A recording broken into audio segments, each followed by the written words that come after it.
আজ চলে এসেছি শীতকাল স্পেশাল রুই মাছের একটা রেসিপি নিয়ে। আজ বানাচ্ছি লঙ্কা রুই, আর সেটাই আপনাদের সাথে শেয়ার করছি। এখানে প্রায় 2 মুঠো ধনেপাতা নিয়ে নিয়েছি, একটা মিক্সার জারের মধ্যে নিয়ে নিচ্ছি। দিয়ে দিচ্ছি 2টো কাঁচা লঙ্কা, কয়েক দানা কাজু বাদাম, 3টে রসুন কোয়া, একটুখানি আদা, অল্প একটু লবণ, সর্ষের তেল, সামান্য পরিমাণে চিনি, আর্ধেকটা লেবুর রস, দিয়ে দিচ্ছি 2 চামচ মতো টক দই, দিয়ে ফাইন পেস্ট বানিয়ে নিয়েছি। এবার কড়াইতে সর্ষের তেল গরম করে দিয়ে দিলাম ইলাইচি, দারচিনি, কালো জিরে, এমনি জিরে, আর দিয়ে দিলাম কোচানো পেঁয়াজ, রসুন কুচি, কাঁচা লঙ্কা কুচি, দিয়ে একদম লাল করে ভেজে নিচ্ছি।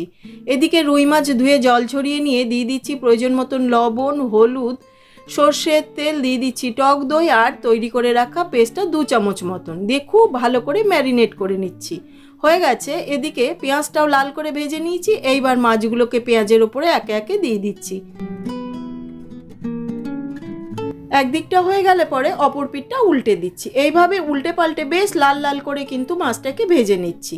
যখন হয়ে আসবে সেই সময় বাকি যে পেস্টটা ছিল সেইটা দিয়ে দিচ্ছি। পেস্টটা দেওয়ার পরে দিয়ে দিচ্ছি একটুখানি সর্ষে গুঁড়ো, এটা আমি গরম জলে ভিজিয়ে রেখেছিলাম, সেটা দিয়ে খুব ভালো করে আবারও খানিকক্ষণ কষিয়ে নিচ্ছি। বেশ খানিকক্ষণ কষিয়ে নিয়ে দিয়ে দিচ্ছি প্রয়োজন মতন জল, কয়েকটা চেরা কাঁচা লঙ্কা, দিয়ে 5-7 মিনিটের জন্য ঢাকা দিয়ে দিলাম। হয়ে গেছে, ঢাকাটা খুলে নিচ্ছি। দিয়ে দিচ্ছি অল্প একটু ধনেপাতা কুচি, দিয়ে খুব ভালো করে নেড়ে মিশিয়ে নিয়ে একটু সময় ফুটিয়ে নিয়ে সার্ভ করে দিচ্ছি। রুই মাছ তো প্রায় প্রতিদিনই আমাদের বাড়িতে হয়ে থাকে, তবে ধনেপাতা কাঁচা লঙ্কা দিয়ে এইভাবে একবার রুই মাছ বানিয়ে দেখুন, স্বাদ মুখে লেগে থাকবে।